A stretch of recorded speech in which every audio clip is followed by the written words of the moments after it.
Well, hello, world, and welcome to another edition of Something to Talk About. For those that tuned in right around 11 o'clock, we had a little bit of technical difficulty, but hey, here we are. And Vaughn is away this week. And also, I've reached out to a dear old friend, Siri Siegel. And Siri is joining us today as my co host on Something to Talk About. Hello, Siri.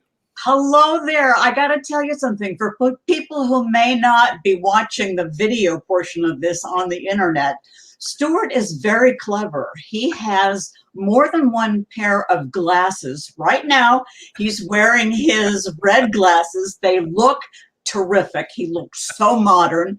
And before, he was wearing his clear frame glasses, where he also looked terrific. So for those of you who are picturing in your mind Stuart, put him with his red glasses because they look terrific. That's the way I can separate one show from another show too. And also, yes, the clear glasses are because the last show that I did was a serious show. And so I put on the clear glasses, but now I'm with the red hot Siri Siegel. And so I put on the red glasses in order to be in the mood. And I'm loving every minute of it. How are you, my friend? I'm fine. How are you? We connect on a regular basis via emails, and Siri is an absolute champion at sending out some of the most incredible jokes and photos of oddities and things all over the world. And I look forward to almost every other day, at least, I get something from you, and I save some of them. Some of them are cute little quips and sayings.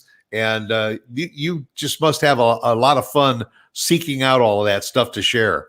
Well, actually, what I have is incredible friends who send them to me. And then you forward them. Have them on. Yes. So I'm not that clever. I mean, I'm not as smart as I look. Okay, let's just put it that way. When did plagiarism become so acceptable, huh? I don't know. Alternate truth, isn't that what they call it now? Yeah, and it all started. Remember, it all started with Milton Berle. And Milton Berle, what did he say? Because Milton Berle used to say that flattery was stealing somebody else's jokes, and so he used to steal a lot of jokes from Henny Youngman and from some of the old comedians. Yeah, and so Milton Berle started with this, borrowing jokes from other people and now here we are a century later. And we're all still borrowing and forwarding and well, really, if you stop and think about it, if you buy a magazine or a book, you're reading something that somebody else wrote. And if you happen to use that information, we're all used to that kind of thing. So why not? This is just the high-tech digital age version. And from day to day, I mean, we all read something or see something on the computer or on television, and then we turn around and we discuss it with somebody else and use those factoids that we've found. So basically, all we're doing is paying it forward. Yeah, exactly. We're just sharing the knowledge. Yeah. And sharing the fun. I mean, what I send you for the most part is pretty fun, I think. It is. It's visual jokes as well as some are just jokes. And because we are seniors, or at least I am. It's something I aspire to be far in the future. And a lot of them are those stories for those that are over 50. I should say. Yes.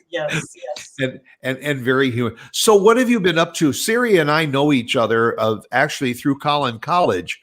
We've taken classes together at Collin College, and unfortunately, ever since the springtime with COVID hitting us, we did go through a season of video classes, did a couple in the summertime, but now we're kind of on hiatus this fall from even doing some video classes and all. And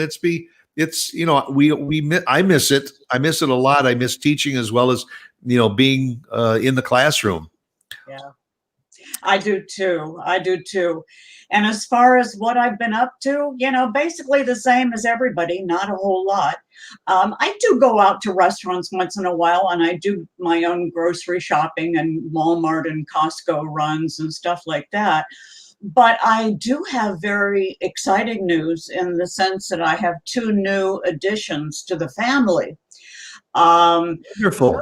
Yeah, the first one came about 6 months ago when I got a great grandson, not a grandson.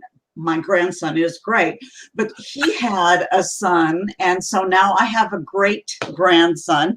His name is Jamie, and he's 6 months old, and he's absolutely adorable. Now, I know some of your listeners have really cute kids, and really cute grandkids, and maybe even really cute great grandkids. But I'm sorry, mine has captured my heart and was without a doubt the best in the world. So I'm just telling you, okay? Probably gets his good looks from his great grandma. Yeah, that's what it is. And then the other addition that added to the family is I got Benny. Benny is a smart car. It's a silver and black smart car.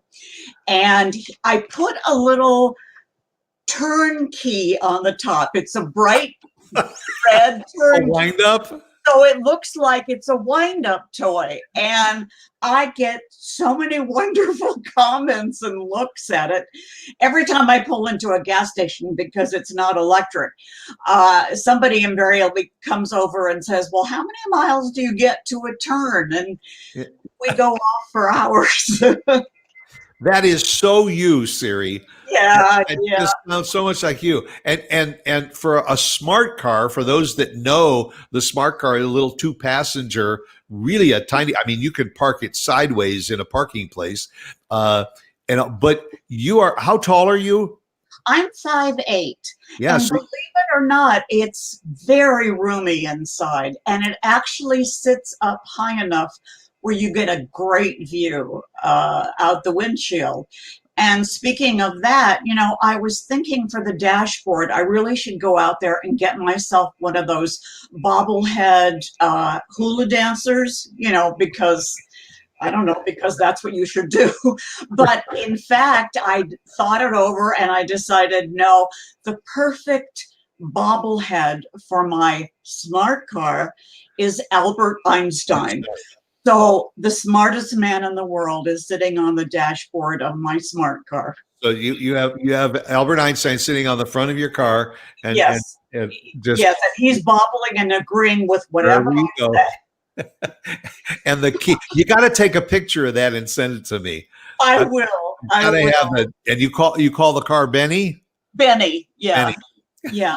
I probably should just call him Ben because that's a shorter name and he's a short car, but I like the name Benny, so I'm sticking with it. Well, but Benny is short for Benjamin. Yes, that's true. So you qualify. But I mean that I can picture this, and a smart car is so you. Well, I'll drive by at some point and pick you up, and we'll go for a spin around the parking lot. How would that be? Well, and I kind of did something similar because I've been driving an SUV for a number of years, and I have always been a fan of the VW Beetle. So I bought myself a Beetle, and I had one 50 years ago, and I said someday I'd like to have another one, and they've stopped making them now. So I got myself a Beetle with an enhanced stereo system in it. So, this little car has got this concert hall stereo. It's got 11 speakers in it. Oh my gosh. So I'm kind of on the same wavelength as you. Well, what color is it? It's black. It's a special edition called the Dune. Oh my goodness. That's what. Does it have one of those little flower holders? No, mine doesn't have a flower holder. Okay. Yeah, okay. that's more the female edition. Oh, I see. All right. No, mine's got the racing stripes down the side, and it's got the fancy seats with the fancy stitching in it and all. And I just love it. But boy, I get in there and I crank up the stereo, And it sounds, I can pull up at a stoplight next to somebody that's got a great big SUV with the boom box in the back and everything, and I can match him. I can match him beat for beat. That's wonderful. That's So wonderful. see, the older we get, the younger we get. It's so true. And you know, We don't care what anybody thinks anymore. that's right. I think the fun of it is when you pull up in your little smart cars, somebody's looking at the car because it's a very unique vehicle, and then the door opens and you get out, and it's that association. Well, I never would have thought somebody 5'8" would get into a car that small. Well, that's just it. But that's the crazy thing about my cockpit area is probably bigger than yours, than your bug. Isn't that amazing? Yeah, And I did. I actually sat in one once. Yeah. Yeah. I have good storage. I have a cargo bay, and I can put my groceries in it or the things that I need to transport.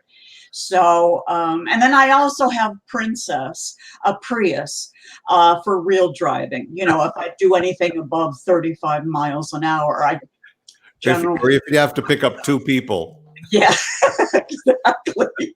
Or 3 bags of groceries. Or Right. whatever. Yeah, it's fun. That's fun. But I think that the idea with the key turn on the top of the car. Yeah.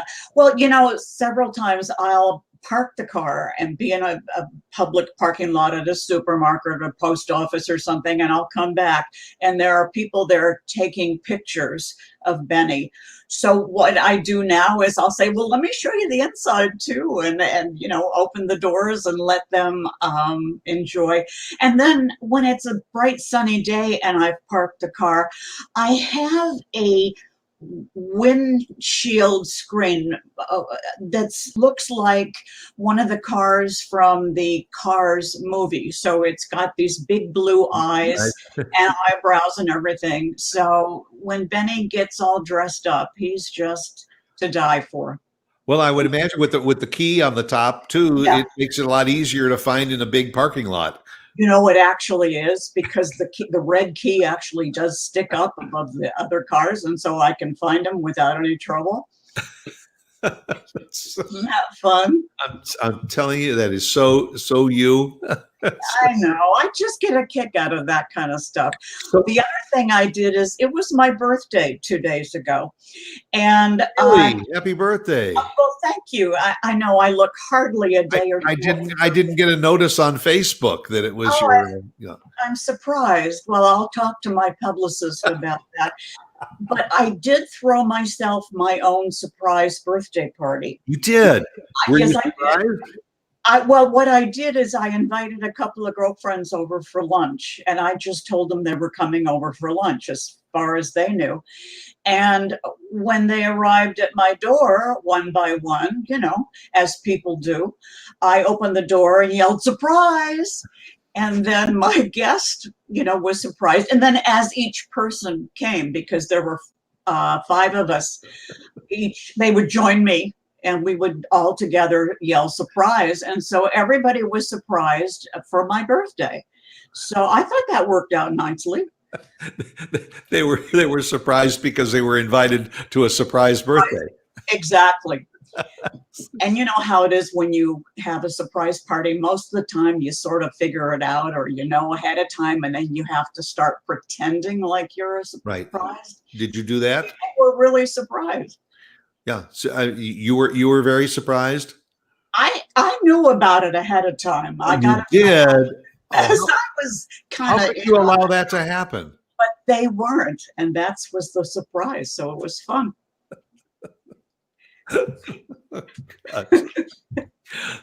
So what else have you been up to? You've been traveling at all? I mean, even in spite of the COVID. You know, I haven't been traveling really in spite of the COVID, but I did go someplace that I did want to mention because I think your listeners would be really interested. In December, my brother and sister-in-law and niece and I met in New Orleans, and besides all the usual things that you have to do, we went to the World War II Museum. and it was absolutely one of the best museums I think I've ever seen. You had Um, mentioned that to me, and duh, I didn't even know there was one. How old is it? How Most people don't. It opened 20 years ago. It actually opened on 20 years ago? 20 years ago. It opened on June 6th, which of course is D-Day. And when it was first opened, it was called the D-Day Museum. But Oh, over the years, as the exhibits expanded, they turned it into our own personal national United States World War II museum. And it was very well received by a whole group of charter members, including Steven Spielberg and Tom Hanks. that's not too shabby. Yeah, the Tom Brokaw was a charter member, and Stephen Ambrose, who writes a lot of historical books about American history. So they were among the founders. And honestly, Stuart, it's such a fantastic presentation. And the reason why it's located in New Orleans is because Andrew Higgins is the man who, in New Orleans, built the Higgins boat. The Higgins boats are the landing craft that the soldiers used on the various beaches on D-Day. Okay. And he was contracted to build thousands of them, literally, and they were produced in New Orleans. And I believe he was a major funder in the museum. So there's a Higgins boat right there in the first lobby that you walk into, and it's really exciting seeing one in person and trying to fathom how young men and old men and soldiers who were incredibly brave landed on the beaches in France in these, relatively small Benny and Dude style, Right. eyes troops. But then the museum is so creative. The first thing you do is you can get dog tags. You're like given the dog tag of a particular soldier, a soldier that really did exist. They have several of them. And at various places in the museum, you can plug in your dog tag and find out what your soldier was doing, where he was, what he might have been, what his assignment might have been, what his tasks were. So that's brings it very much home. But you start the tour on a train. You're at a train station, a 1940s style train station. And that's how you begin. You get on board, you sit down on the benches, the wooden benches, which is what they had for those kind of trains. And you are now a soldier heading off someplace in the United States for your training or to be shipped out overseas. So they have some video and digital backup introducing you to some of the things that you would have experienced, and then real life stories by some of the people who took those trains, were on those transports, and where they ended up, and then from there, how they got to the various war theaters. And then the basic thing that I thought was amazing is there's a video. No, that's not right. There's a four-dimensional movie. I don't think Spielberg actually filmed it, but Tom Hanks narrates it. And it's an amazing overview of our country, both overseas where the fighting was, at home where a lot of the manufacturing was, and how people were living at home supporting the war efforts, from Victory Gardens to, unfortunately, gold stars in the window. But they've divided the museum up into several terrific different areas. My favorite was the gift shop, because they had so much memorabilia, and you can buy some knockoff clothing and hats and medals and accoutrements that would have been around during WW2. So that was great fun. And right next to it, there is a canteen, and they have dinner and shows like a USO might have Yeah, for our Andrew soldiers. Sisters and Yes, exactly. Yes, and they have big band music from the 40s, not the 50s, but the 40s, and actually pretty good food. And then next to that is kind of a I guess you'd say like a hamburger joint or a soda shop, or you can go in, sit down, and be reminded also of the era and order kind of a pretty close to traditional meal with either burgers or, you know, fries, malts, shakes. And then, of course, they have more traditional sandwiches and food that probably would have been around during that era. So now you're all excited because you've seen this terrific film. You've had a wonderful meal, and you've heard some great music, and you can go into the building that has the European theater, which is known as the Road to Berlin. And then there's a Pacific theater, which is the Road to Tokyo. And along the way, you follow the exhibits, and the amount of stuff that they have from the era, everything from weaponry, uniforms, the kind of propaganda pamphlets, music is playing, you just get immersed. But what I thought was really clever is they had the terrain that you would have seen had you been in that battle area. Hedgerows were really important in Europe because they provided cover and, you know, even warmth under the snow and everything else. They broke the wind a little bit. So as you're going through these exhibits, you're seeing things three-dimensionally all over the room you happen to be in.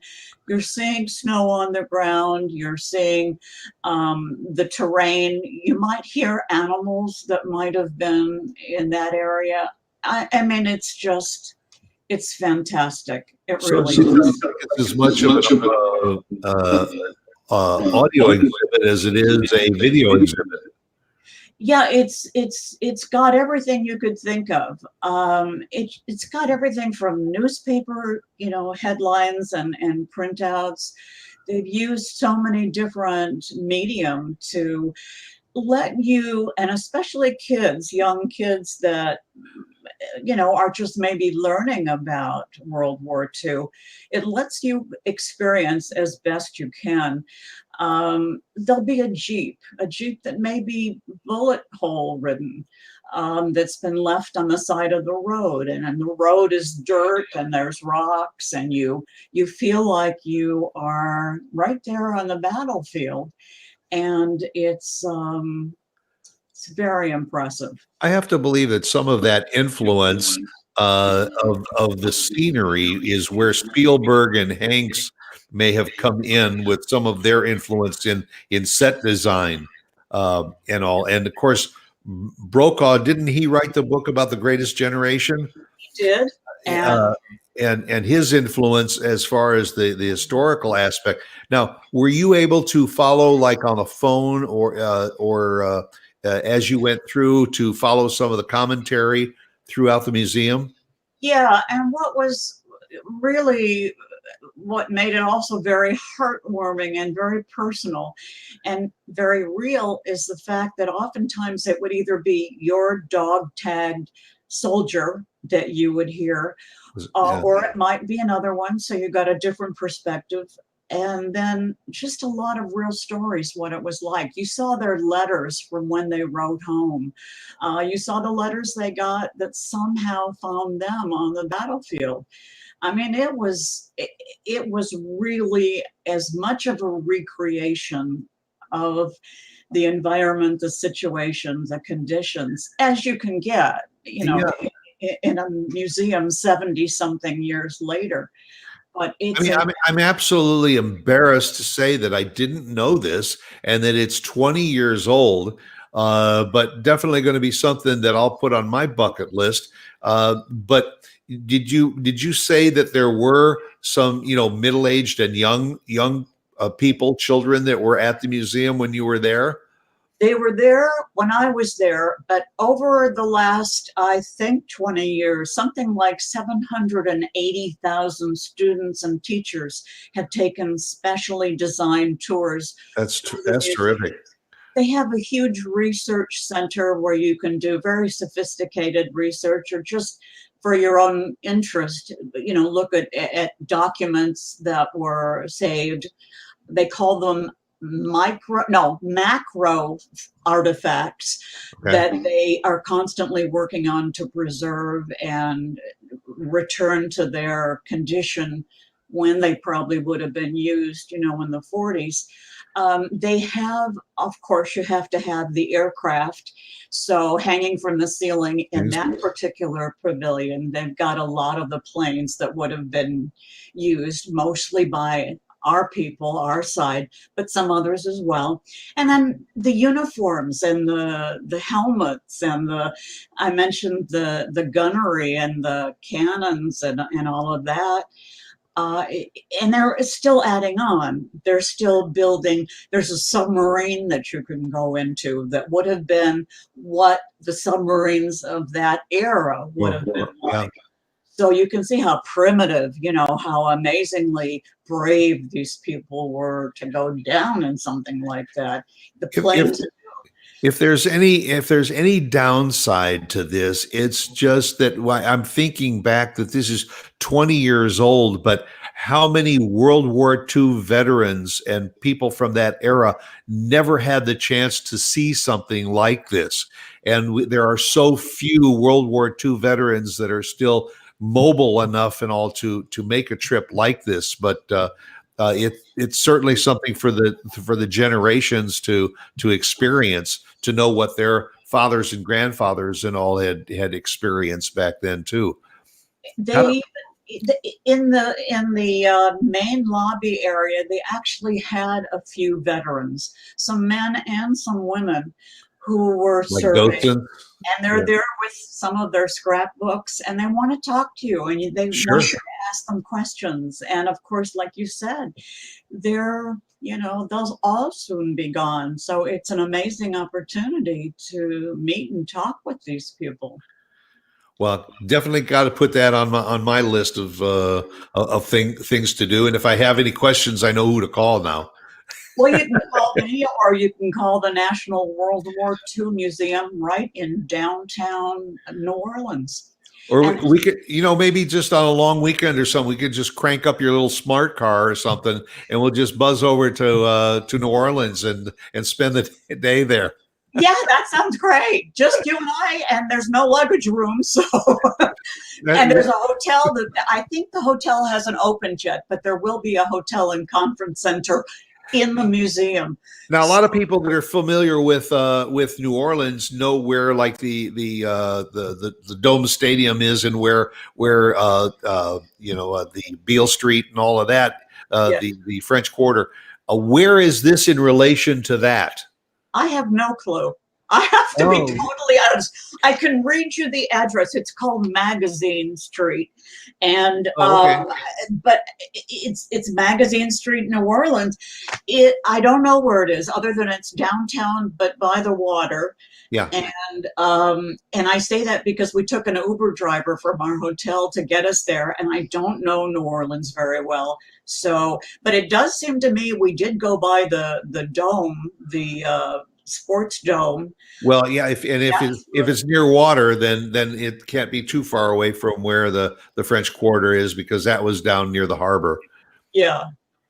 So, but, yeah, I mean, it's not well known. It does need to be more publicized, I think. But that's the reasons why I wanted to talk to you about it on this show, because of course your audience, I think, is the perfect audience to enjoy it. Well, you know, and the audience, the audience is both visual and audio, but they're from all over the country. So, you know, when people are hopefully when this whole pandemic thing is over and people feel, you know, more comfortable with traveling either by air or by car, and all, this sounds like, you know, everybody wants to at least see New Orleans sometime in their life, but this is another great attraction to add to a trip to New Orleans, in addition to the beignets and the gumbo and all that other good stuff. Yeah, of course, of course. Or you can go to the World War II Museum and you can have some rations. They probably still have some that are left over from World War II. Well, they did, as a matter of fact. They had ration kits and they had cans of all that wonderful gourmet food that was served. When you stop and think about it, when you take a look at this stuff, when you see right there how impressive it is to have put together all of the elements that it takes to support thousands and thousands and thousands of troops that are spread out across the world, and the two theaters, which were large in themselves. Right. I don't know how they were able to deliver mail to people, but they did somehow. They found these soldiers on the front lines or wherever they happened to be. And I know that my mom talks about sending my dad salamis in the mail, and he got them. So they were fresh when she mailed it, and they were hard salamis by the time they got there. Maybe. There's an interesting story, by the way, which is kind of off topic, but not really. There's something called the Strong Beer Festival in March in Bavaria, in Munich, actually. And it's a interesting story about Munich and Bavaria. When they make beer, they don't use preservatives. I guess they always have produced it that way. And as far as I know, they still do. But this is like in the 1400s, the 15th century. And the Pope heard that the monks were drinking this beer during Lent, and he didn't think that was appropriate.